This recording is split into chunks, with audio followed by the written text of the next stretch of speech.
Hey guys, ballparkkenan here, and today we'll be learning how to build an advanced cannon.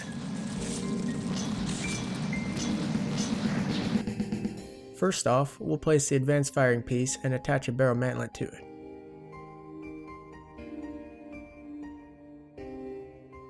The barrel mantlet determines the traverse range of your barrel. You'll want to experiment with these and see which one works best for your turret, but for now, we'll use the Omni mantlet.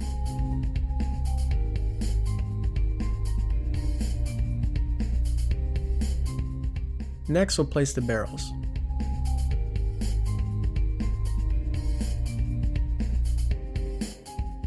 You can place a muzzle brake or a bore evacuator on your barrel.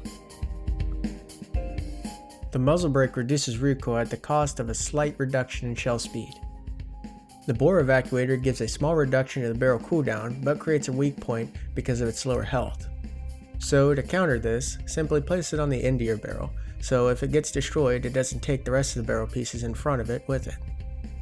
On my cannons, I like to place both, since the negatives are outweighed by the positives. Next, we'll place the gauge increaser.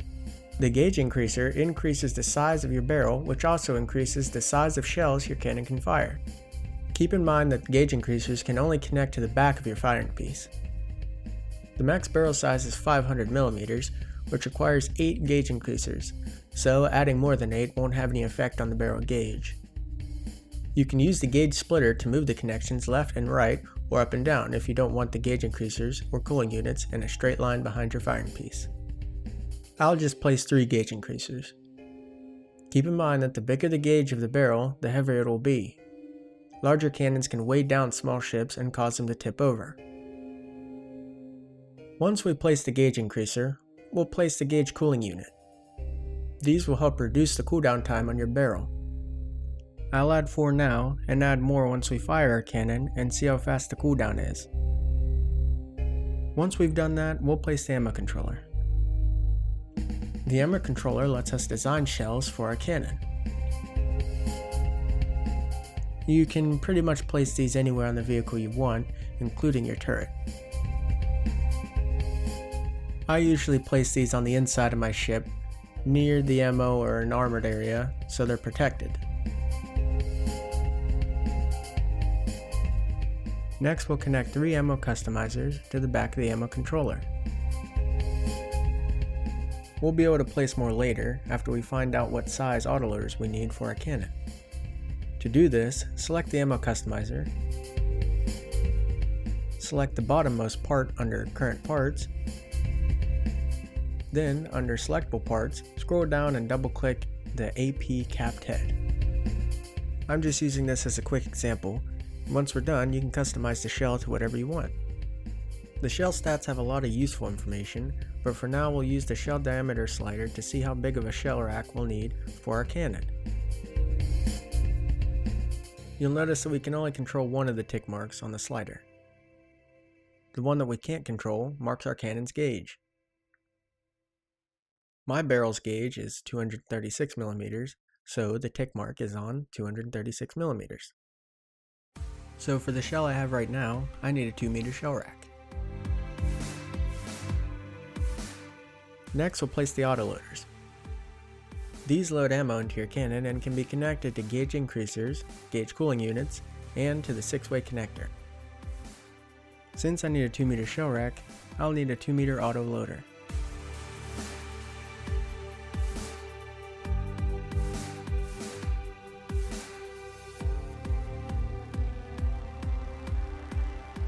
Once we've placed those, we'll place the ammo clips. These store the shells for your autoloader to load into your cannon. I generally like to use the solid ammo clips to save a little bit on CPU performance. Make sure this large green piece on the ammo clip connects to the ammo autoloader, or else it won't connect properly.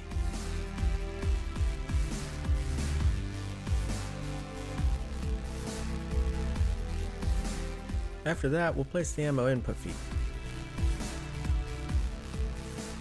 Each autoloader will need one of these.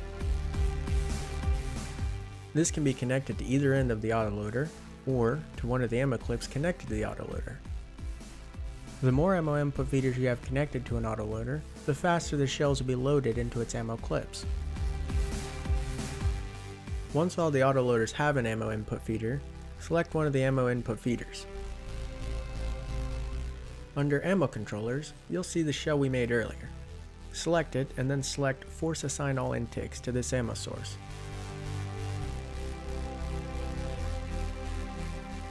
Now if you leave the ammo input menu and hover over the ammo feeder, you'll see your expected shell load time.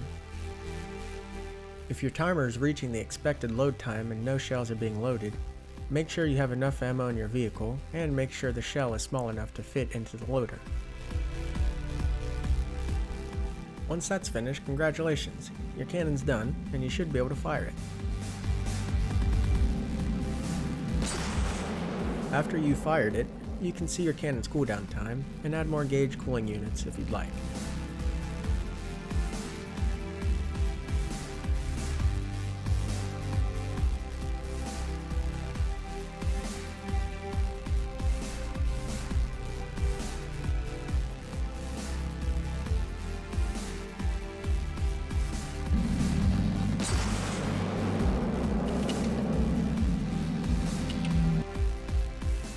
One thing to remember is that your cannon produces recoil.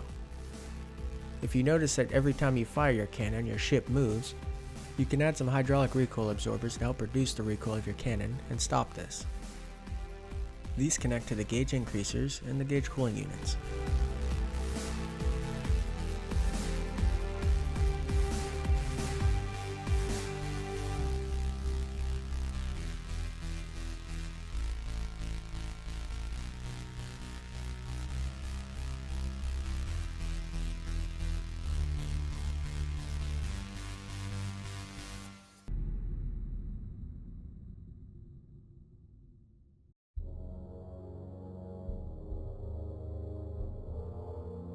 If you want to, you can fine-tune the gauge by selecting a cannon and editing desired shell gauge under extra options.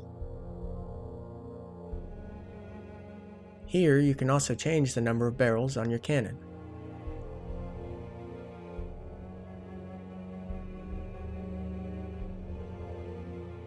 One thing to remember when designing shells is to have at least one gunpowder casing so your shell won't just fall out of the barrel.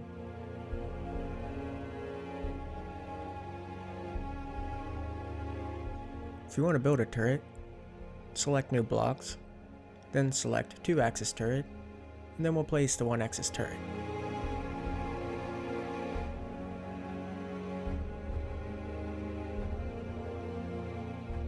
Next, under AI, we'll select the local weapon controller. This lets your AI control your turret. This can be placed anywhere on the turret block. Just make sure it's actually touching the turret block or else it won't work. Next, we'll connect a wireless receiver to your turret so your AI can take control of it.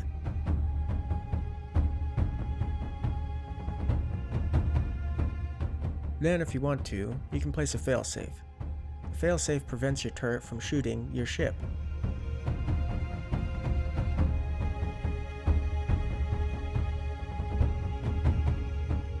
Lastly, make sure there's a wireless transmitter connected to your AI mainframe.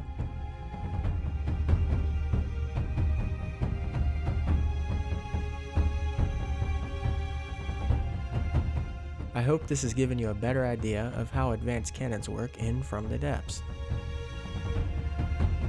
I put a couple cannons up on the Steam Workshop that me and a friend made to show a few ways cannons can be built. If you want to check them out, the link's in the description. If you have any questions, put them in the comments below. Thanks for watching.